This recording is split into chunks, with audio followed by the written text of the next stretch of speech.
নমস্কার দর্শক বন্ধুরা, স্বাগত জানাচ্ছি আপনাদের সবাইকে আমার চ্যানেলে, যার নাম আয়ুষ দ্য ফিল্মি বুকওয়ার্ম। এসে গেছে, আপনারা সবাই জানেন কি এসে গেছে, কলকাতা আন্তর্জাতিক বইমেলা 2026 একেবারে দোরগোড়ায় চলে এসেছে। ইনফ্যাক্ট যখন এই ভিডিওটা আপলোডেড হবে, আহ, যেভাবে আমি প্ল্যান করেছি, সেদিনই হবে কলকাতা আন্তর্জাতিক বইমেলা, এই মহাযজ্ঞের বই নিয়ে, এই মহাযজ্ঞের। যারা আমার ভিডিও অ্যাটলিস্ট গত বছর থেকে দেখছেন তারা জানেন যে আমি আজকাল বইমেলা থেকে সমস্ত উইশ লিস্টের বইগুলো কিনি না। বইমেলা থেকে মূলত সেই বইগুলো সংগ্রহ করি যেগুলো আমি ওখানেই উল্টে পাল্টে দেখে ডিসাইড করি, মূলত সেই বইগুলোই কিনি। তার বাইরে হ্যাঁ, কিছু বই তো এমন থাকে যেগুলো বইমেলাতেই বেরোয়, বইমেলাতেই প্রকাশ পায়, সেগুলো কিনি। কিছু বই এমন থাকেই যেগুলো বইমেলা আগেই বেরিয়ে যায়, সেগুলো আমি বইমেলা আগেই সংগ্রহ করে নিই নিউ টাউন বইমেলা থেকে। এবং আমার কিছু ফিক্সড অনলাইন সেলার্স আছেন যাদের সঙ্গে আমার একটা খুব ভালো সম্পর্ক রয়েছে, তাদের থেকে আমি বইগুলো আনিয়ে নিই। তো এটাকে আপনারা একটা প্রি বুক ফেয়ার বুক হল বলতে পারেন। তাহলে চলুন শুরু করা যাক আমার প্রি বুক ফেয়ার হল 2026। প্রথমে আপনাদের কিছু বই দেখাই যেগুলো আমি নিউ টাউন বইমেলা থেকে সংগ্রহ করেছি। এবার নিউ টাউন বইমেলা আমি যেদিন গেছিলাম সেদিন খুব ডাল একটা সময় ছিল, মানে ওই 3টে সাড়ে 3টে নাগাদ। আর সেই সময় নিউটন বইমেলায় কেউই যায় না, স্পেশালি উইকডেতে। যারা নিউটন বইমেলা গিয়েছেন বা যান তারা নিশ্চয়ই এটা জানেন। তো সেই সময় আমি দেখেছিলাম যে অর্ধেক দোকান তারা ওই ঝাঁপ ফেলে কোথাও খেতে গেছিল, বা হয়তো সেদিন বোধহয় বইমেলার ওই স্টল নাম্বার অ্যালোকেট করা হচ্ছিল, মানে কলকাতা বইমেলার। তো সেজন্য কিছু দোকান টেম্পোরারি বন্ধ ছিল। তাও বেশ কিছু বই আমি কিন্তু সেখান থেকে সংগ্রহ করেছিলাম।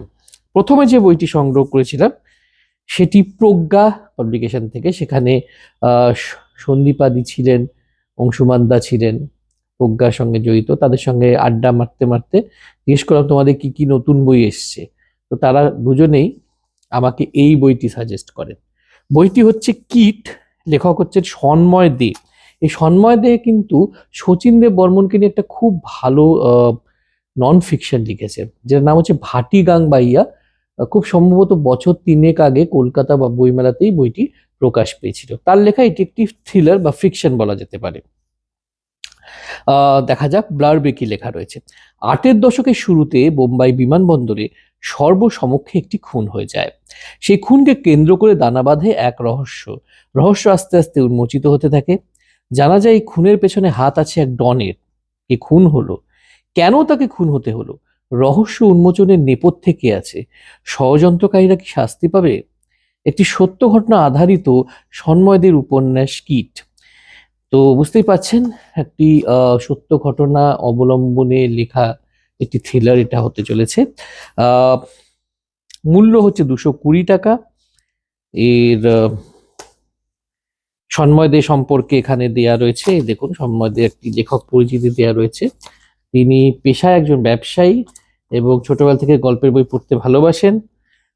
ওনার প্রকাশিত একক বই হচ্ছে স্টার্স অ্যান্ড গ্যাংস্টার্স। ভাটিগাং বাইয়া লিখেছেন, এখানে লেখাই আছে সান্নিধ্যে চিরঞ্জিত, ময়দানের মহারথীরা, শুভেন্দু চট্টোপাধ্যায় এবং শাশ্বত চট্টোপাধ্যায়কে নিয়ে লেখা একটি বই। খুব সম্ভব গত বছর এটি প্রকাশ পেয়েছিল, 2 পুরুষ বলে। এর প্রচ্ছদ এঁকেছেন শ্রীময়। যেমন 220 টাকা। এখানে একটি ভূমিকাও তিনি লেখক লিখেছেন। খুব সুন্দর সুন্দর নাম রয়েছে চ্যাপ্টার গুলোর। যেমন প্রথম চ্যাপ্টার নাম হচ্ছে গলতি সে মিস্টেক, দ্বিতীয় চ্যাপ্টার নাম হচ্ছে ইয়ে শহর হ্যায় আমন কা, ইহা পে সব শান্তি শান্তি হ্যায়। তার মানে ওই সিনেমার, হিন্দি সিনেমার গানের কলি, সেগুলো দিয়ে চ্যাপ্টার গুলোর নাম রয়েছে। যেহেতু মুম্বাই শহরে হয়তো বা বলিউডে হয়তো ঘটনাটি রয়েছে, এবং এখানে দেখতেই পাচ্ছেন প্রচ্ছদে গেটওয়ে অফ ইন্ডিয়া খুব প্রমিনেন্ট ভাবে রয়েছে। তো বেশ ইন্টারেস্টিং মনে হচ্ছে। সন্ময়দের লেখার, নন ফিকশন লেখার কায়দা তো আমার খুবই ভালো লাগে। এবার দেখা যাক তার ফিকশন কেমন লাগে। নিউটন বইমেলায় একটি দোকান ছিল, দোকানটা আমার আশ্চর্য ভালো লেগেছে, আশ্চর্য ভালো। হ্যাঁ, কেন বলছি, ভালো লেগেছে কারণ সেখানে খুব ভালো ভালো কিছু ইংরেজি বই রাখা ছিল। আশ্চর্য কি জানেন, এই বইগুলো মানে দেখতেই পাচ্ছেন সাইজ বইগুলো, আর বইগুলো আবার ইংলিশ বই, বড় বড় পাবলিকেশনের বই। এই বইগুলো পাওয়া যাচ্ছিল মাত্র 200 টাকায়। হ্যাঁ, আই এম নট জোকিং, 200 টাকায়। এবং কিছু বই তো 100 টাকাতেও পাওয়া যাচ্ছিল। এবং আমি যখন বইটির পেমেন্ট করি, তো কিউআর কোডে স্ক্যান করার পর যে নামটা দেখালো সেটা একটা বিরিয়ানির দোকানের। তো বিরিয়ানি আর বই একত্রে সমাবেশ, মানে একটা আশ্চর্য সুন্দর ব্যাপার, তাই না? যারা বিরিয়ানি ভালোবাসেন তারা আমার সঙ্গে নিশ্চয়ই এগ্রি করবেন। যাই হোক, বইটির নাম বলি। বইটির নাম হচ্ছে sharks in the time of saviours. এর লেখক হচ্ছেন কাওয়াই স্ট্রং ওয়াশবার্ন। এর বিষয়ে আমি কিছুই জানতাম না।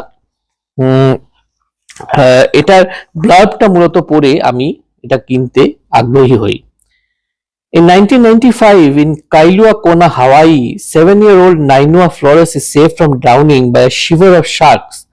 His family, struggling to make ends meet amidst the collapse of the sugarcane industry, hails his rescue as a sign of favor from ancient Hawaiian gods. But as time passes, this hope gives way to economic realities, forcing Nainua and his siblings to seek salvation across the continental United States, leaving behind home and family. With a profound command of language, Washburn's powerful debut novel examines what it means to be both of a place and a stranger in it.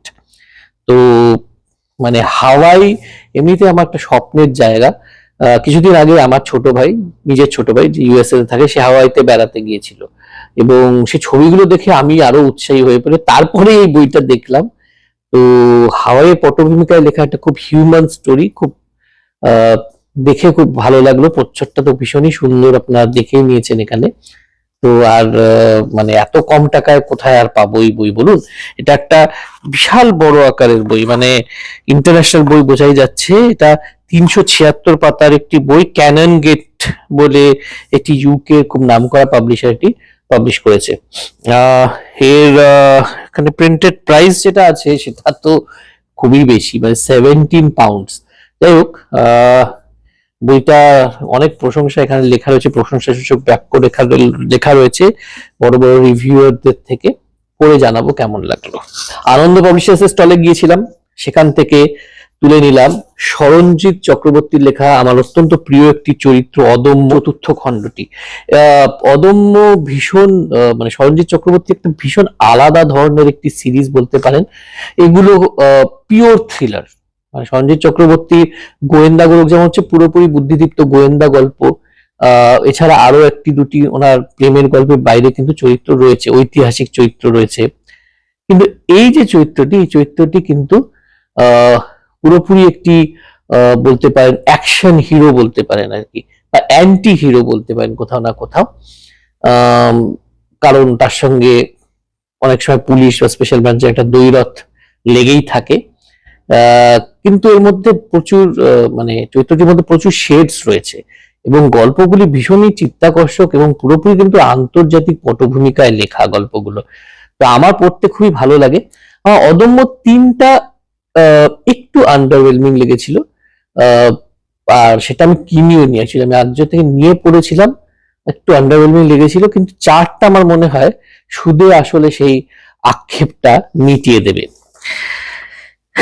এর মুদ্রিত মূল্য হচ্ছে 500 টাকা।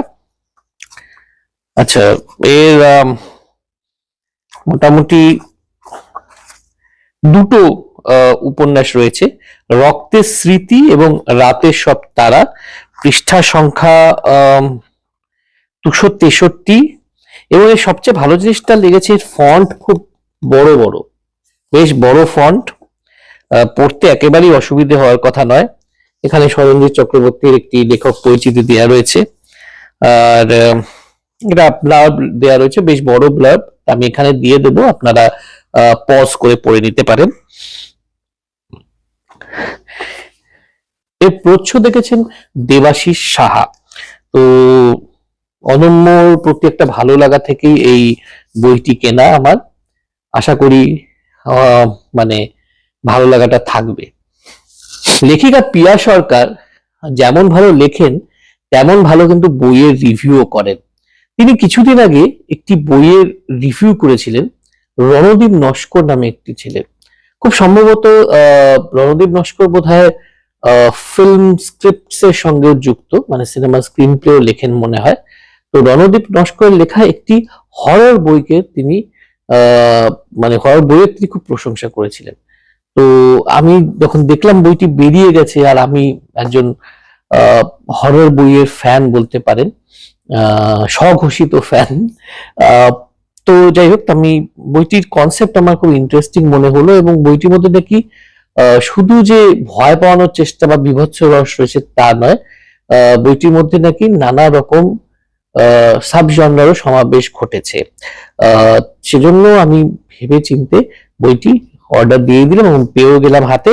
বইটির নাম হচ্ছে বিষাদপুরী, লিখেছেন রণদীপ নস্কর। এটি প্রকাশিত হয়েছে অন্তরীপ থেকে, মুদ্রিত মূল্য 325 টাকা। রণদীপ নস্করের একটি ছবিও দেওয়া রয়েছে। আমাদের থেকে তো অনেকই ছোট, 25-26 বছর ওনার বয়স। স্কুল জীবন অতিবাহিত করেছেন পাঠ্যভবন ডানকুনিতে। 2018 উনি সোশিয়োলজি অনার্স পড়া শুরু করেছিলেন, তারপর ফিল্ম স্টাডিজে মাস্টার্স, আমি ঠিকই ধরেছিলাম। হ্যাঁ, এই মির্চি বাংলায় কিন্তু হরর গল্প উনি লিখে থাকেন, এবং উনি ফিল্ম বানানোর ইচ্ছে রয়েছে। এটাই প্রথম ওনার লেখা উপন্যাস আর কি।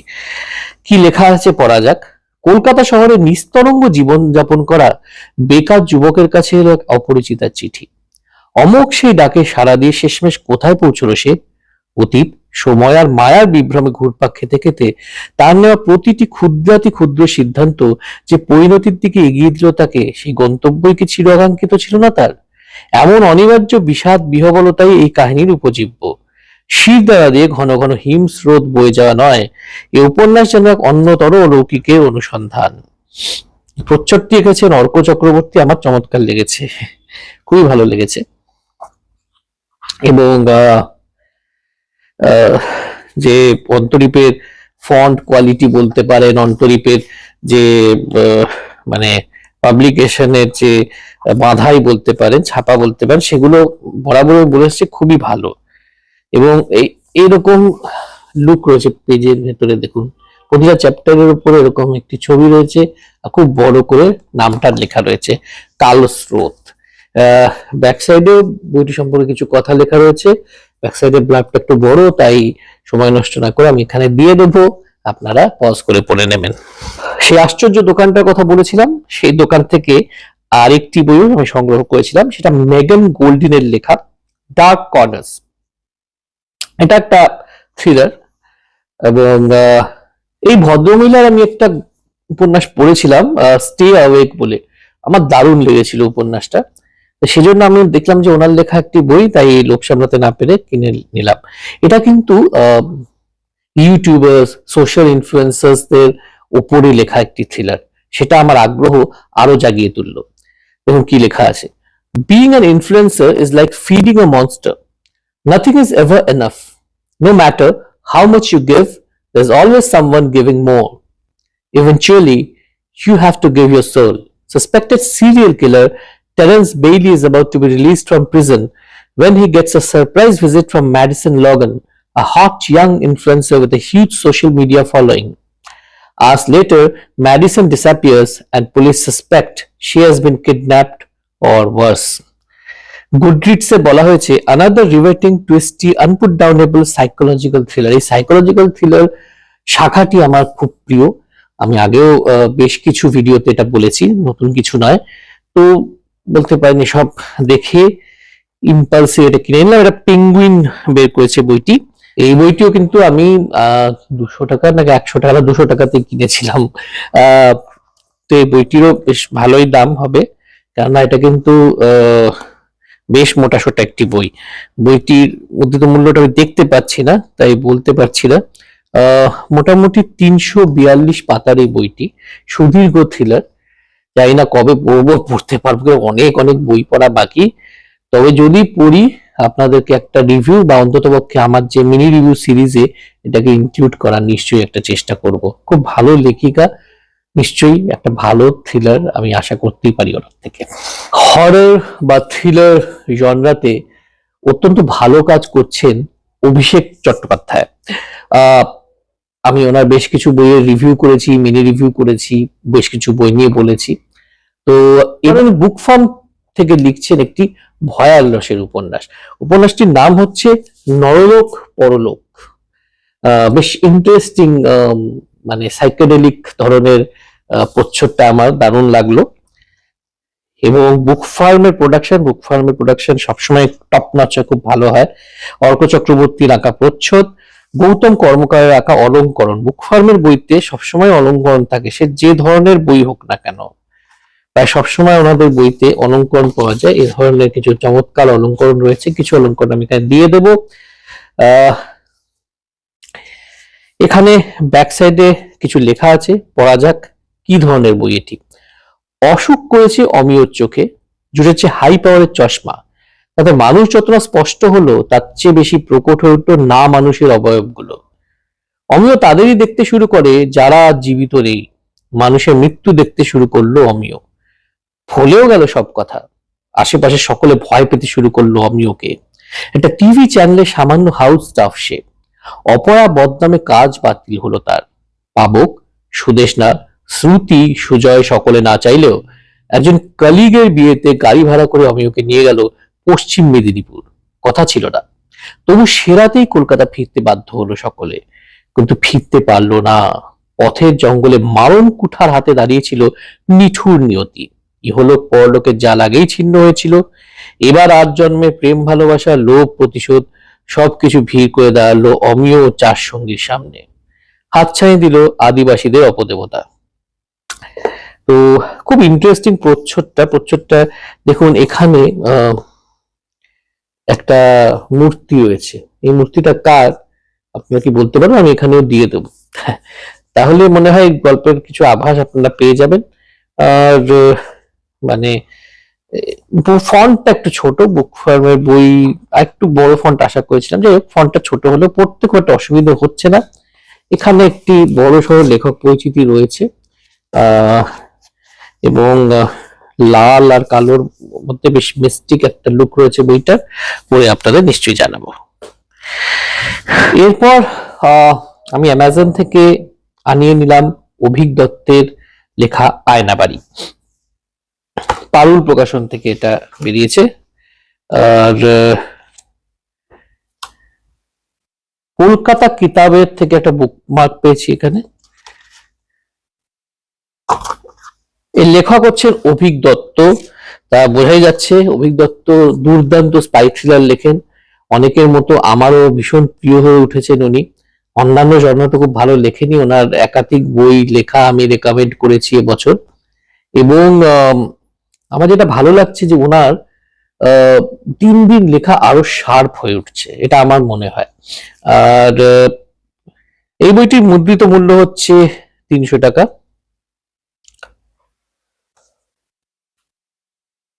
এখানে একটি ছোট ব্লার্ব রয়েছে, সম্ভবত আমি যদি খুব ভুল না করে রাখি পারুল থেকে এটাই ওনার প্রথম বই।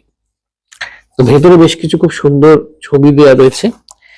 এবার এটা বিষয়বস্তু কি নিয়ে, আয়নাবাড়ির বিষয়বস্তুটা কি নিয়ে? জেল থেকে দাগি আসামিরা হঠাৎ ছাড়া পেয়ে গেলে সমাজে ঠিক কি ঘটে, আর যাদের অপরাধ শুধুমাত্র একটি ফেসবুক পোস্ট, দিনের পর দিন অন্ধকার চার দেওয়ালে আটকে রেখে কেন কণ্ঠরোধ করা হয় তাদের? কল্যাণকামী রাষ্ট্রের ন্যায় বিচারের দাঁড়িপাল্লা আসলে ঠিক কোন দিকে ঝুঁকে থাকে? একদিকে প্রবল জনবিস্ফোরণ, অন্যদিকে রাজনীতির নিষ্ঠুর চাঁটাকল। এসব নাগপাশ থেকে মুক্ত হয়ে অবশেষে যখন পছন্দের রাজনৈতিক দল ক্ষমতায় আসে, তখন সত্যি কি সব অভিষ্ট মেলে? সব না পাওয়া কি জাদুমন্ত্রের মতো এক লহমায় হঠাৎ পাওয়া হয়ে যায়?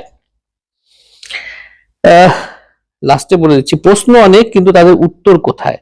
বাংলাদেশের জুলাই আন্দোলন এবং তৎপরবর্তী উপমহাদেশের উত্তাল ভূ রাজনীতির প্রেক্ষাপটে ইন্টেলিজেন্স অফিসার বিদুর ভরদ্বাজের সিক্রেট মিশন অভিক দত্তর টান টান রাজনৈতিক থ্রিলারে বোঝা যাচ্ছে যে তিনি এই স্পাই থ্রিলার লিখছিলেন, সেই স্পাই থ্রিলার থেকে কাছাকাছি একটা সাবজনরায় তিনি শিফট করেছেন এই বইটি দিয়ে। সেটা হচ্ছে রাজনৈতিক থ্রিলার, এবং এখানে একটি দুর্দান্ত চরিত্রকে নিয়ে এসেছেন, যেভাবে চরিত্রটিকে এখানে হাইলাইট করছেন তাতেই বোঝা যাচ্ছে বিদুর ভারদ্বাজ। তো দুই বাংলার পটভূমিকায় লেখা এই বইটি আমি অবশ্যই পড়ে জানাবো, বোধহয় খুব শিগগিরই এটা আমি জানিয়ে দিতে পারি আমার বইমেলার টাটকা বই সিরিজের বুক রিভিউতে। যে বইগুলো আমি দেখাচ্ছি প্রি বুক হলে, সেখানে সবচেয়ে মানে ভালো লেগেছে এই বইটা হাতে পেয়ে, কারণ এই বইটার ফিনিশ, বইটা ধরে মানে পুরো ভেলভেট ফিনিশে বইটি কাভারটা ডিজাইন করা হয়েছে। আপনি হাতে নিয়ে যখন ছোবেন বইমেলাতে নিজেরাই বুঝতে পারবেন। তো এরকম আমি আগে দেখেছিলাম, খুব সম্ভবত উদ্ভব লিঙ্গ বইটি যখন বইচই থেকে প্রকাশিত হয়েছে সেটার কাভারটা অনেকটা এরকম করে ডিজাইন করা ছিল, মানে এরকম কাগজে ডিজাইন করা ছিল আর কি। বইটির নাম হচ্ছে ফাঁস চক্র, লেখকের নাম সিদ্ধার্থ পাল। এখানে তিনি একটি নতুন গোয়েন্দা চরিত্র সৃষ্টি করেছে, ইন্ট্রোডাক্টরি উপন্যাস বলতে পারেন এটা। গোয়েন্দা নাম হচ্ছে শর্বরী সেনগুপ্ত।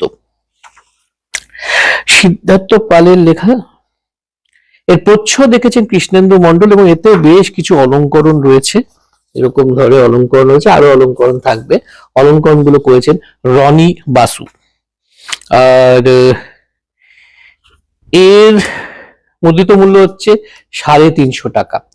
সিদ্ধার্থ পাল নিয়ে আমি কিছুদিন আগে একটি ভিডিওতে বলেছিলাম, উনি আমার ভীষণ প্রিয় একজন লেখক, বিশেষ করে ওনার হিমযুগ, মজারু এবং আরেকটি বই যেটা পত্রপাঠ থেকে বেরিয়েছিল আলফা ব্লু, তিন রকমের বই পড়ে আমি বুঝতে পেরেছি যে উনি সত্যি সত্যি মানে যাকে বলে an author to watch out for, মানে উনি সব রকম পিচে খেলতে পারেন।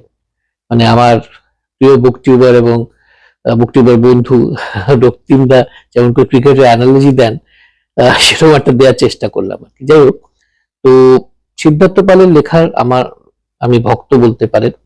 তো উনি যখন একটা গোয়েন্দা কাহিনী মানে লেখার কথা ঘোষণা করলেন, আমার খুব ভালো লেগেছিল, কিন্তু আমি অবাক হইনি, কারণ ওনার আগে যে কল্পবিজ্ঞান থ্রিলার গুলো ছিল, সাইফাই থ্রিলার গুলো ছিল, বা আলফা ব্লুতেও যে থ্রিল এলিমেন্টটা ছিল, সেটা পরে আমি বুঝতে পেরেছিলাম যে উনি থ্রিলার ও গোয়েন্দা কাহিনী খুব চমৎকার লিখবেন, যখন লিখবেন অনেকের থেকে ভালো লিখবেন, এবং সেটাই মনে হয় সত্যি হয়ে দাঁড়িয়েছে। কেননা আমি অলরেডি খুব গ্লোয়িং রিভিউজ পাচ্ছি এই বইটার ব্যাপারে। তো ভালো লাগে যখন একজন লেখকের গ্রোথ রিভিউয়ার হিসেবে দেখতে পাই, একজন বই পাঠক হিসেবে দেখতে পাই, সত্যি বড় ভালো লাগে।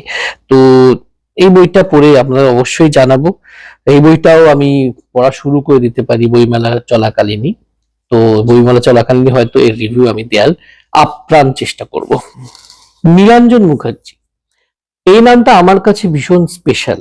কারণটা হচ্ছে, আমি যখন আমার চ্যানেলে বই রিভিউ দেওয়া শুরু করি, তখন যে প্রথম ভারতীয় বইয়ের রিভিউ আমি এই চ্যানেলে দিয়েছিলাম, প্রথম বইটা বাংলাদেশের বই ছিল, মোহাম্মদ নাজিমুদ্দিনের লেখা। এবং দ্বিতীয় যে বইটি রিভিউ আমি করেছিলাম সেটা এই লেখকের লেখা সতী সহস্রারণা, যেটা বেরিয়েছিল বেঙ্গল ট্রয়কা থেকে। তো ওনার লেখা আমার খুবই ভালো লাগে। আজকাল উনি ভীষণ কম লেখেন, আমি কারণটা জানি না। যাই হোক, তো আর উনি একটু বোধহয় মুম্বাইতে থাকেন, তাই একটু মানে বলতে পারেন যে পাঠকদের একটু নাগালের বাইরেই থাকেন, অতটা আমি ওনাকে প্রচারের আলোয় দেখতে পাই না, কিন্তু উনি কিন্তু খুবই খুবই ভালো একজন লেখক। তাই যখন দেখলাম যে উনি একটি অন্য রকমের সাবজেক্টের উপর বই সম্পাদনা করেছেন, তাই একবারও না ভেবে আমি এটি অনলাইনে অর্ডার করে আনিয়ে নিলাম। বইটির নাম হচ্ছে বড়দের রূপকথা। এবার দেখা যাক সম্পাদক মশাই কি বলতে চেয়েছেন প্রথম কয়েকটা লাইন তার ভূমিকায়। তিনি কয়েকটা লাইন যেটা বলেছেন, কি বলতে চেয়েছেন বইটার ব্যাপারে পড়ে দেখা যাক। রূপকথা আসলে বড়দেরই গল্প, ছোটদের রূপকথা বলে কিছু হয় না। ছোটবেলায় রূপকথা মানে ছিল রাজপুত্র, রাজকন্যা, রাক্ষস, দত্তী দানব, উড়ন্ত ঘোড়া, আর এক দেশে ছিল এক রাজা। কিন্তু বড় হয়ে জানলাম ছোটবেলায় পড়া রূপকথাগুলো আসলে ততটাও ছোটদের ছিল না যতটা আমরা ভাবতাম। বাঙালি শৈশবের শাশ্বত নির্দোষ ঠাকুমার ঝুলির কথাই ধরা যাক। দক্ষিণারঞ্জন মিত্র মজুমদারের সংগৃহীত এই গল্পগুলির মধ্যে অনেকগুলি কিন্তু বেশ অন্ধকার ও নির্মম, যেখানে রাজার প্রতিশোধে একটি গোটা গ্রাম বা জনপদ ধ্বংস হয়ে যায়, রানীদের হত্যা করার জন্য নিচে কাটা আর উপরে কাটা দিয়ে গর্তের মধ্যে জীবন্ত সমাধি দেওয়া হয়। এটা কিন্তু আমি গত বছরই রিয়েলাইজ করেছি, জানেন, যে রূপকথা শুধুমাত্র শিশুদের মানে শিশুতোষ বা ছেলে ভুলোনো গল্প নয়, এর মধ্যে অনেক লেয়ার্স থাকে। এটা নিয়ে আমার এক ইংলিশে পিএইচডি বন্ধুর সঙ্গে অনেক ডিটেলে আলোচনা হয়েছে। ও গ্রিম ব্রাদার্স, হ্যান্স ক্রিশ্চিয়ান অ্যান্ডারসনের অনেক গল্পের উদাহরণ আমাকে দিয়েছিল। তারপরে আমি লাল কমল নীলকমলের উপরে লেখা মানে রিটেলিং বলতে পারেন একটি বই পড়ি। সেই বইটা পড়ে এই ধারণাটা আমার আরো বদ্ধমূল হয়। তাই যখন দেখলাম যে এই সাবজেক্টের সঙ্গে অ্যালাইন করে আরেকটি বই বেরিয়েছে, আমি রূপকথা নিয়ে যখন অনেক চর্চা করছি, বাংলার রূপকথা অনেকগুলো সংগ্রহ করেছি, তো ভাবলাম যে এই বড়দের রূপকথা বইটাও সংগ্রহ করি। তো এখানে লিখেছেন কারা কারা দেখা যাক। পথিক মিত্র লিখেছেন সুনাকপুরের সিন্ড্রেলা, নয়ন বসু লিখেছেন মেঘবান মানব, আকাশদীপ গড়গড়ি লিখেছেন ড্রাগন রাজ ও রাজপুত্র, অমিতাভ মুখোপাধ্যায় লিখেছেন অন্ধকারের সন্ধানে, সুতপা সোহং লিখেছেন নবরত্নের খোঁজে, অশোকলতা লিখেছেন সৃজিত সরকার। তো এর মধ্যে অনেকেরই লেখা আমি পড়েছি। আমি অমিতাভ মুখোপাধ্যায়ের লেখা কি পড়েছি মনে পড়ছে না, বাকিদের লেখা আমি পড়েছি এবং প্রত্যেকেই বেশ ভালো লেখেন এবং এরা প্রত্যেকেই কিন্তু খুব আপকামিং লেখক এবং এদের কলম একটু অন্য গতে লেখার চেষ্টা করে। এদেরকে নিয়ে আমার একটা সিরিজ মানে একটা ভিডিও করার ইচ্ছে আছে, যাই হোক কবে করবো দেখা যাক, কিন্তু করব অবশ্যই। তো এটা আমার পড়ার ইচ্ছে রইলো, কারণ এটা একটা সেমিনাল কাজ, এটা অন্য ধরনের কাজ এবং এখানে যে মানে গল্পের যে হেডপিস গুলো দেওয়া হচ্ছে না, সেগুলো ঠিক রূপকথার গল্পের মতো নয়। দেখুন, তবে দেখে পুরোপুরি একটা ডার্ক থ্রিলারের বা হরর থ্রিলারের হেডপিস মনে হচ্ছে। দেখা যাক কে অলঙ্করণ গুলো করেছেন, আমি এখনই দেখবো। মেঘমানব, নয়ন বসু। দেখুন, এটারও হেডপিসটা খুব রূপকথার গল্পের মতো মনে হচ্ছে না। তো এটা পড়তেই হবে, এটা বেশ ইন্টারেস্টিং একটা টপিক এবং এমন একটা টপিক যেটা আমার খুব ইন্টারেস্টিং লাগে। তো এই প্রচ্ছদ দেখেছেন অনন্যা চক্রবর্তী, অলঙ্করণ গুলো করেছেন প্রণব হাজরা, ভালো অলঙ্করণ শিল্পী উনি। আর এর মুদ্রিত মূল্য হচ্ছে 300 টাকা। যেদিন নিউটাউন বইমেলায় ঢুকেছিলাম, প্রথমেই পড়েছিল স্মেল অফ বুকস এর স্টলটা। তো স্মেল অফ বুকস সে ঢুকে দেখেছিলাম যে বেশ খালি খালি আছে, তো আরামসে অনেকগুলো বই নেড়ে চেড়ে হঠাৎ দেখলাম এই বইটি রয়েছে। নামটা আমার খুব ইন্টারেস্টিং লাগলো, তারপর আমি বইটি কিনে ফেললাম। বইটির নাম হাতুড়ে হাড়ু, লিখেছেন পথিক মিত্র। ভীষণ সুন্দর, ভীষণ ইন্টারেস্টিং একটি কভার। দেখুন লেখকের নামটা এখানে ওই do not cross the line, ওই যে পুলিশের যে এটা দেয়া থাকে ব্যারিকেডটা, সেটার উপরে লেখা রয়েছে। আর বেশ একটা স্মার্ট পুলিশ ইন্সপেক্টর ছবি রয়েছে, পাশে হাড়ুর হাতুড়ির ছবিটা রয়েছে। আচ্ছা, এই বইটা যেটা বললাম স্মেল অফ বুকস প্রকাশ করেছে। বইটির অলঙ্করণ করেছেন ইন্দ্রজিৎ কর্মকার এবং এর মুদ্রিত মূল্য হচ্ছে 249 টাকা। এতে বেশ কিছু অধ্যায়ে এটা ভাগ করা হয়েছে বইটিকে। বইটি থ্রিলার সেটা তো বোঝাই যাচ্ছে, কিন্তু এটা আমার ইনভেস্টিগেটিভ থ্রিলার বা একটু রিয়েল ঘটনার উপর করা থ্রিলার বলেই মনে হচ্ছে। এর হেডিং গুলো খুব সুন্দর। সেদিন ইডেনে শ্রীলঙ্কা জিতেছিল, কেঁচো খুঁড়তে কেউটে, মানে 90-এর দশকের কিছু ঘটনার উপরে কি, পাগলের প্রলাপ, ঝড়ের পূর্বাভাস। বাহ, এখানে কিছু বেশ সুন্দর অলঙ্করণ রয়েছে। দেখুন, একদম মানে সংগতিপূর্ণ অলঙ্করণ বলা যেতে পারে। কোপলাপুরের রবিনহুড, বাহ, নামগুলো বেশ ইন্টারেস্টিং। পথিক মিত্রের একটি ছবি রয়েছে আর পথিক মিত্রের একটি লেখক পরিচিতি দেওয়া রয়েছে। ওনার জন্ম বড় হওয়া সবকিছুই নদিয়া জেলার কল্যাণী শহরে। উনি অয়েল এন্ড গ্যাস সেক্টরে প্রজেক্ট ম্যানেজার এবং লেখালেখি করেন। অনিচ্ছাকৃত প্রবাসী, বর্তমানে পুনে নিবাসী। ইউটিউবে শর্ট ফিল্ম বানান। আমার মনে হচ্ছে ওনার একটা দুটো শর্ট ফিল্ম মনে হয় আমি দেখেছি, কারণ নামটা আমি আগেও শুনেছি। মেফিস্টো, আচ্ছা আচ্ছা, আমি মেফিস্টো বইটিতে আমি ওনার নামটা দেখেছি। আমার কাছে যদিও বইটি নেই। ব্যঙ্গো মি, স্কেয়ারক্রো ক্রনিকলস, কালো মনের গল্প, এগুলো বেশ নাম করেছে। অ্যাকচুয়ালি আমি এনার নাম লেখক হিসেবে তো শুনেইছি, তার আগেও শুনেছিলাম বোধহয় শর্ট ফিল্ম মেকার হিসেবে। কিন্তু ওনার কোনো বই আমার সংগ্রহে ছিল না, এটাই প্রথম বই। ওই বইটা সংগ্রহ করার পর দেখলাম যে অনেকে আমাকে বলছে যে তুমি ভীষণ লাকি যে বইটা সংগ্রহ করতে পেরেছো, কারণ আমরা কলেজ স্ট্রিটে গিয়ে যা জানতে পেরেছি বা অনলাইন জানতে পেরেছি যে বইয়ের নাকি স্টক শেষ হয়ে গেছে। I guess I was lucky. এই বইটা হচ্ছে বিজনেস কুইজ, যেটা লিখেছেন সোমনাথ চন্দ। এই বইটা আমি লেখকের থেকে ডাইরেক্টলি কিনেছি। আসলে আমি কুইজিংও করি মাঝে মাঝে, খুব কম কিন্তু কুইজিং করি, এবং কিছু কিছু কুইজে পার্টিসিপেট করি, মাঝে মধ্যে ভাগ্য সহায় থাকলে জিতেও যাই। আমি মূলত ফিল্ম কুইজ করি। তো কলকাতা কুইজ ফেস্টিভ্যাল কিছুদিন আগেই হয়ে গেল, আপনারা জানেন কিনা জানি না। এটা হচ্ছে ইন্ডিয়ার হয়তো সবচেয়ে বড় বিস্তৃত কুইজ ফেস্টিভ্যাল, এবং এতে সব সাবজেক্টের উপরে কুইজ হয়। তো যারা কুইজিং করতে ভালোবাসে, যারা কুইজ করাতে ভালোবাসে, মানে কুইজ মাস্টার্স, তাদের একটা বলতে পারে একটা কংগ্রিগেশন, একটা মিলন মেলা বলতে পারে। এবং সেখানে কুইজ গুলো ভীষণ ভালো হয় আর কি। তো সেখানে সোমনাথ চন্দ্র ছিলেন। সোমনাথ চন্দ্র একজন ভীষণই ফেমাস কুইজ মাস্টার, খুব ভালো কুইজার। তো সোমনাথ দা এই বইটা লিখেছেন, যখন আমি শুনলাম তো ওনার থেকে আমি এটা কিনে নিয়েছিলাম। তো ম্যানেজমেন্ট রিলেটেড অনেক প্রশ্ন রয়েছে। বইটি টুংথালাপ বলে একটি প্রকাশনা থেকে বেরিয়েছে, এবং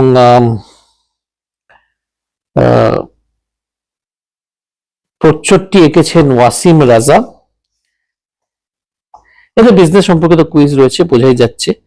যেমন দেখো কিছু ছবি দিয়েও দিয়েছে, মানে এখানে কুইজ করা হয়েছে। একটা আপনাদের শোনাচ্ছি আমি। এখানে একটা ছবি থাকবে, ঠিক আছে? ছবিতে দেখানো এই 50 ভদ্রলোক 2024 সালের ডিসেম্বরে জেএসডব্লিউ গ্রুপের সামাজিক উন্নয়ন শাখা জেএসডব্লিউ ফাউন্ডেশনের সিইও নির্বাচিত হন। এর আগে তিনি 2023 সালের মে মাস থেকে জেএসডব্লিউ ফাউন্ডেশনের চিফ অপারেটিং অফিসার পদের দায়িত্ব সামলেছেন। তার আগে তিনি একসময় মাহিন্দ্রা গোষ্ঠীতেও চাকরি করেছেন।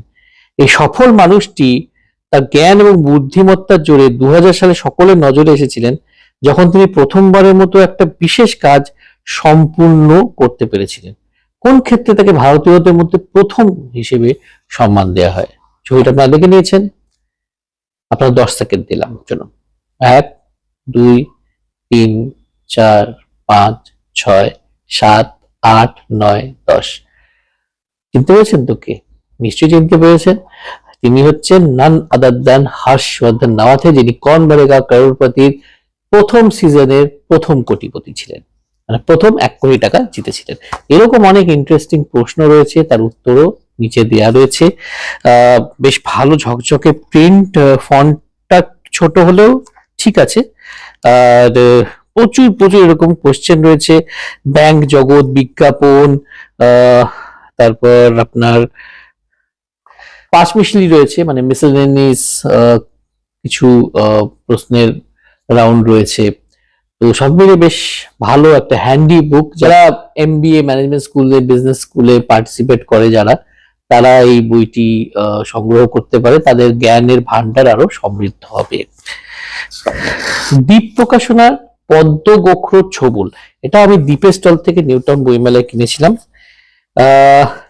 রজত শুভ্র মজুমদারের কিছু কিছু গল্প উপন্যাস পড়ার আমার সৌভাগ্য হয়েছে। এগেন ওনার কোনো ইন্ডিভিজুয়াল বই আমার সংগ্রহে ছিল না, তো এটা যখন দেখলাম আমি সংগ্রহ করলাম, কারণ ওনার লেখা স্টাইলটা বেশ ভালো লাগে আমার, বেশ স্লিক বিদেশি থ্রিলার ঘরানায় উনি গল্পগুলো লেখেন। এর মুদ্রিত মূল্য হচ্ছে 350 টাকা। প্রচ্ছদ হচ্ছে সুরজিৎ চৌধুরীর, বেশ ভয়াল প্রচ্ছদ আর কি, একটা সাপ ছবল মারার জন্য উদ্যত হয়ে রয়েছে। বিহান এবং ডাহুকি নামের গোয়েন্দা চরিত্রকে এই বই দিয়ে ইন্ট্রোডিউস করা হচ্ছে।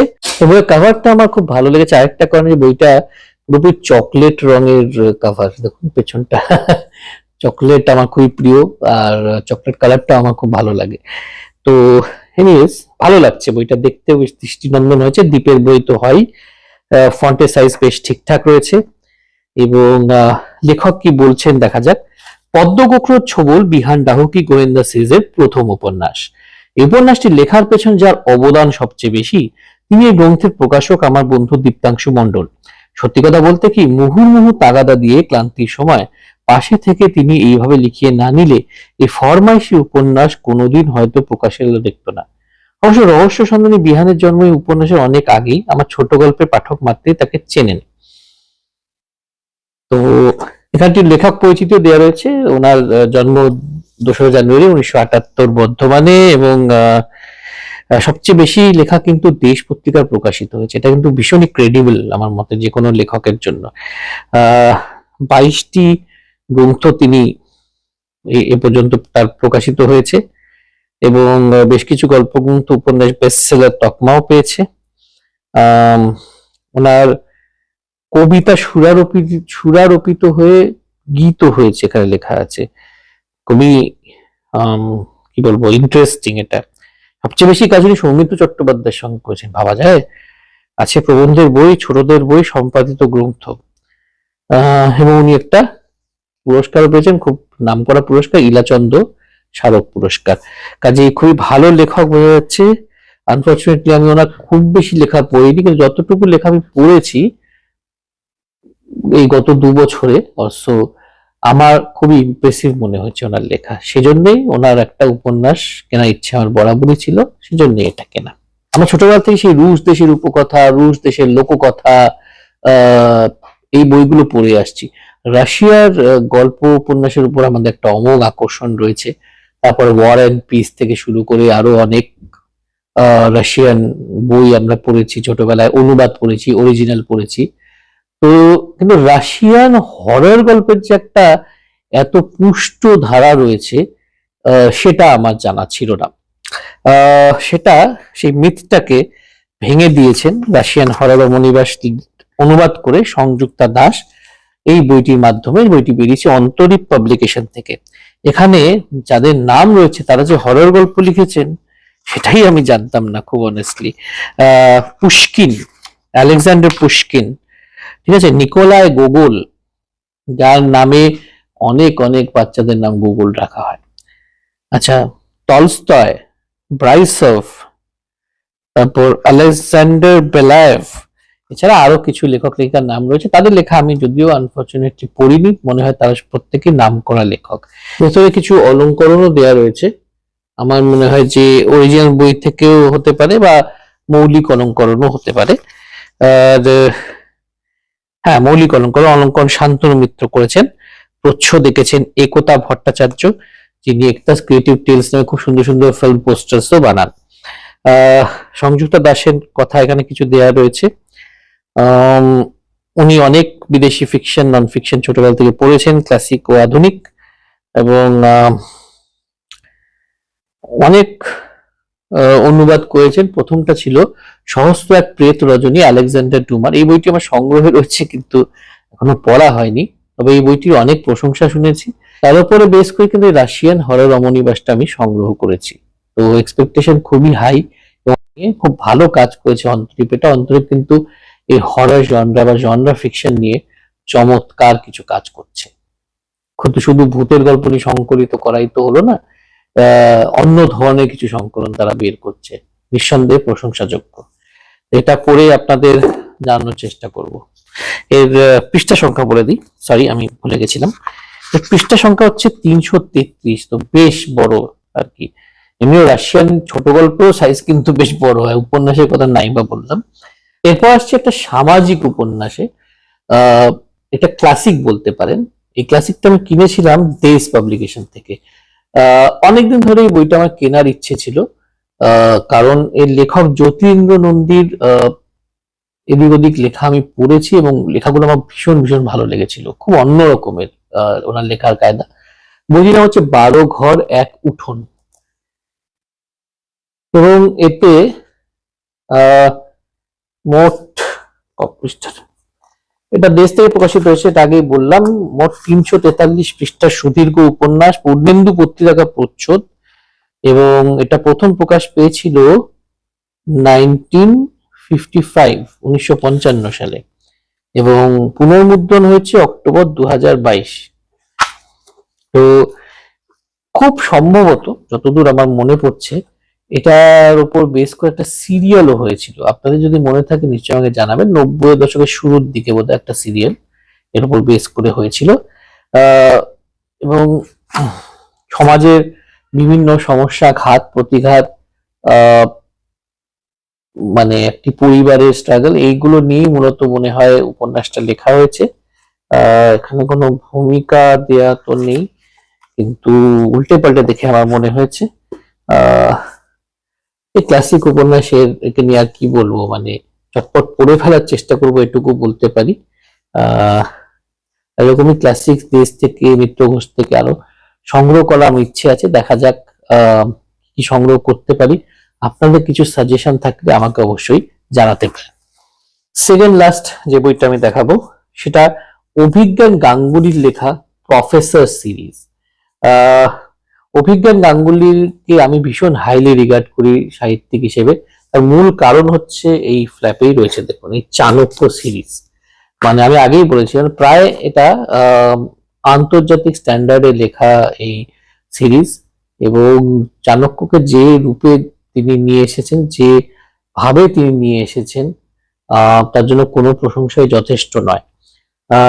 অভিজ্ঞানের লেখার মধ্যে একটা খুব ইজ আছে, মানে আপনি খুব সহজেই পড়তে পারবেন, খুব ব্রিজি মানে গতি একটা থাকে, কিন্তু তার সঙ্গে কিন্তু সাহিত্য গুণের সঙ্গে কোনো কম্প্রোমাইজ করা হয় না। এটা আমার খুব ভালো লাগে। এই জন্য যখনই দেখি উনি কোথাও কিছু লিখেছেন বা কোনো একটা বই উনি লিখেছেন, আমি সবসময় সংগ্রহ করার সেটার চেষ্টা করি। প্রফেসর সিরিজের একটা গল্প আমি খুব সম্ভবত পড়েছিলাম, তো এগুলো সুপার ন্যাচারাল গল্পই বলা যায়। প্রফেসর দিয়ে গল্প আমি পড়েছিলাম, এবং প্রফেসর চরিত্রটা আমাকে খুব টেনেছিল, কারণ চরিত্রটা খুব টিপিক্যাল তান্ত্রিক বা অকাল্টিস্ট তা নয়, আবার ম্যাজিশিয়ান তাও নয়। সে একজন প্রফেসর যার সিক্স সেন্সটা ভীষণ ভীষণ স্ট্রং, ভীষণ জোরালো, এবং কিছু কিছু পরিস্থিতিতে তার সেই সিক্স সেন্সটা ভীষণই বড় আকারে জাগ্রত হয়ে ওঠে, এবং তার কিন্তু যে সমস্যাগুলো সমাধান করার চেষ্টা, সেটা কিন্তু খুব লজিক্যাল, খুব সাইন্টিফিক, বিজ্ঞান মনস্ক। কিন্তু কোথাও না কোথাও সে জানে যে সব থিওরির ব্যাখ্যা হয় না, বা সব থিওরির বিজ্ঞান মনস্ক বা বৈজ্ঞানিক ব্যাখ্যা হয়তো হয় না। সেটা মাথায় রেখেই কিন্তু সে লজিক্যাল ওয়েতে যতটা সম্ভব সমাধান করার চেষ্টা করে। তো এটা আমার এই যে পুরো চরিত্রটা আমাকে খুব টেনেছিল ওই গল্পটা পড়ে। কিন্তু তারপরে আমি জানতে পারলাম যে উনি অনেকগুলো গল্পই লিখেছেন। তারপর যখন দেখলাম যে সেই গল্পগুলো সংকলিত করে একটা বই আকারে প্রকাশ করেছে বুক ফার্ম, তখন কিছু না ভেবেই বইটি সংগ্রহ করলাম। আহ ওই এরকম গৌতম কর্মকারের খুব সুন্দর সুন্দর কিছু অলংকরণ রয়েছে, আর পেছনে একটা ব্লার্ব রয়েছে, যেটা আমি একটু পরে আপনাদের শোনাচ্ছি। শুধু বুদ্ধি আর মেধা দিয়ে কি অতিপ্রাকৃত মুখোমুখি হওয়া সম্ভব? কি হয় যদি আপনার চেনা জগতের পর্দা সরিয়ে আপনার বিশ্বাস, অবিশ্বাস, বিজ্ঞান, অপার্থিব সমস্ত ধারণাকে ভেঙে চুরে দিয়ে দেয় এক অন্ধকার জগৎ? প্রফেসর অতীন্দ্র ব্যানার্জি আপনাকে বারবার সেই প্রশ্নের সামনে দাঁড় করাবেন। তিনি আপনার আমার মতোই সাধারণ মানুষ, তার কোনো বিশেষ ক্ষমতা নেই, শুধু আছে এক সূক্ষ্ম অনুভূতি যা জানান দেয় অতিপ্রাকৃতর উপস্থিতি। তো যেটা আমি বলেছিলাম, বেশ অন্যরকম একটা চরিত্র, এবং ঘটনাবলীগুলো বেশ চিত্তাকর্ষক হবে বলেই মনে হয়। প্রচ্ছদ দেখেছেন সত্যদীপ দে সরকার, প্রচ্ছদটা আমার বেশ ভালো লেগেছে। আর এর মুদ্রিত মূল্য হচ্ছে 349 টাকা। এর সঙ্গে আমি একটা কার্ডের মতো পেয়েছি, সেটা হচ্ছে পুরনো বইয়ের সংগ্রহশালা থেকে। আর প্রিয়ঙ্কা বা গ্রন্থদ্বীপ আমাকে এই বইটি পাঠিয়েছিল, তাদের একটি খুব সুন্দর মিষ্টি বুকমার্ক এখানে আমি পেয়েছি। শেষ যে বইটি আমি আপনাদের দেখাবো, সেটি আমি যে থ্রিলার গুলো এখন ভীষণ পড়ছি, খুব বেশি আকারে পড়ছি, মানে জাপানিজ থ্রিলার, জাপানিজ গোয়েন্দা গল্প। সেরকমই একটি জাপানিজ গোয়েন্দা গল্পের বাংলা অনুবাদ, এটা বাংলাদেশ থেকে বেরিয়েছে, the early cases of Akechi Goro. Early cases of Akechi Goro, এটি লিখেছেন জাপানের বিখ্যাত লেখক এদোগাওয়া রাম্পো। আর অনুবাদ যে করেছেন তিনি আমার অত্যন্ত পছন্দের লেখক লুৎফুল কায়সার। তাছাড়া শুভঙ্কর শুভ এবং তাসফিয়া প্রমিয় অনুবাদক এই গল্পগুলোর। তো রাম্পো কথা এখানে অল্প লেখা রয়েছে। ওনার আসল নাম হিরাই তারো, এটার ছদ্মনাম। উনি 1894 সালে জাপানে জন্মগ্রহণ করেন, এবং ওনার নামটা খুব ইন্টারেস্টিং, ছদ্ম নামটা যে এদোগাওয়া রামপো, সেটা হচ্ছে জাপানিজরা যেভাবে এডগার অ্যালান পোর নাম উচ্চারণ করে থাকে সেই উচ্চারণের বেসিসে উনি ছদ্মনামটা লিখেছিলেন। এটা পড়ে আমার খুব ভালো লেগেছে, খুব ইন্টারেস্টিং। তো এদোগাওয়া রামপোকেও অ্যাকচুয়ালি কিন্তু জাপানিজ গোয়েন্দা সাহিত্যের বা থ্রিলার সাহিত্যের জনকই বলা যেতে পারে। উনি 1965 সালে মারা গেছেন। বুঝতে পারছেন যে গল্পগুলো অনেক আগে লেখা। গল্পগুলোর নাম হচ্ছে ডি হিলের হত্যাকাণ্ড, কালো হাতের সংঘ, প্রেতাত্মার প্রতিশোধ, দৈবাঙ্গ, বামন। এবং এখানে সব অনুবাদকদের ছোট ছোট করে পরিচয় দেওয়া রয়েছে। আর এই বাংলাদেশের বইগুলো যেটা আমার খুব ভালো লাগে, এই ক্রিম কালারের বা একটু অন্যরকম রঙের পাতাগুলো। প্রিন্ট ফন্টও ভালো, মানে পাতার রং অন্যরকম হওয়া মানে যে পড়তে অসুবিধা হবে তেমন কোনো মানে নেই। এটা রিবনের আকার একটা বুকমার্ক দেওয়া রয়েছে। আচ্ছা, এটা প্রকাশনা করেছে নটিলাস। নটিলাসের প্রকাশনা ভীষণ ভালো, কিন্তু এদের দামটা একটু বেশি আমার মতে। এদের দামটা একটু বেশি। যাই হোক, প্রচ্ছদ করেছে পরাগ ওয়াহিদ, আর এর মধ্যে তো মূল্য হচ্ছে 450 টাকা। বাংলাদেশে এটি পরিবেশক হচ্ছেন ভূমি প্রকাশ, বিবলিওফাইল এরা। তো প্রচ্ছদটা বেশ সুন্দর লেগেছে, বেশ আলো আধারিত করা, জাপানিজ স্টাইলে করা, একটু মাঙ্গা স্টাইলে করা প্রচ্ছদ, ভালো লেগেছে আমার। আরেকটি বইয়ের কথা এখানে মেনশন করতে চাইবো, এটা অ্যামাজন থেকে আমি আনিয়েছিলাম। প্রেমের উপন্যাস একটু একটু পড়তে শুরু করে দিয়েছি অনেকের সাজেশন মেনে, তো প্রেম থেকে আর পালাই না। তো এই বইটা একটা প্রেম কাহিনী, যেটা ওপার বাংলায় লেখা হয়েছে। রেড রোজ, লেখিকার নাম হচ্ছে ফারহানা নিঝুম। এর বয়স অত্যন্তই কম, 20 বছর বয়স। 20 বছর বয়সে কিন্তু বেশ পরিণত একটি প্রেম কাহিনী তিনি লিখে ফেলেছেন, এবং উপন্যাস রীতিমতো, মানে এটার 190 পাতার একটি উপন্যাস। এবং এর প্রচ্ছদটা ভীষণ সুন্দর লেগেছে। প্রচ্ছদটা এঁকেছেন আভা তাজনোভা ইরা। আমি এখানে দিয়ে দেবো, তা আপনাদের দেখিয়েও দিচ্ছি। দেখুন খুব সুন্দর প্রচ্ছদটা, গোলাপ চারিদিকে, বেশ সেটা অয়েল পেন্টিং লাইক ফিল আছে। ফারহানা নিঝুম সম্পর্কে বলাই হয়েছে, যার ছবিটা রয়েছে দেখেই বোঝা যাচ্ছে খুব ইয়াং, ভীষণ ট্যালেন্টেড। 2006 সালে জন্ম, এর মধ্যেই উপন্যাস লিখে নাম করে ফেলা, এটা কিন্তু কম কথা নয়। সিলেটে তার জন্ম, এবং অলরেডি এর আগে একটা বইও বেরিয়ে গেছে, বাপরে, এর আগে আরেকটা বইও বেরিয়ে গেছে, প্রিয় অলকানন্দা ফুল বলে। এবং উপন্যাস আমি এখনো যে খুব বেশি, খুব মানে অনেকগুলো পড়ে ফেলছি তা নয়, কিন্তু সাবজেক্ট যদি ইন্টারেস্টিং মনে হয়, বিষয়বস্তু ইন্টারেস্টিং মনে হয়, উল্টে পাল্টে দেখে যদি লেখনী ইন্টারেস্টিং মনে হয়, তাহলে আমি সংগ্রহ করে নিই। এক্ষেত্রে ব্রাফটা আমার খুব ইন্টারেস্টিং মনে হয়েছিল, তাই জন্য আমি এটা নিয়েছি। এটা মিলস অ্যান্ড বুন ধাঁচের একটি উপন্যাস মনে হয়েছে, মানে মেয়েটি খুব ইয়াং, উচ্ছল, ছেলেটির বয়স একটু বেশি, গম্ভীর, টাফ টাইপের, কিন্তু ভেতরে ভেতরে খুব ভালনারেবল, ওরকম একটা কিছু ব্যাপার হবে বলে আমার মনে হচ্ছে। জানি না, অন্য কিছু হতে পারে। এই সময়টা বেশ সুন্দর বুক মার্ক দিয়েছে।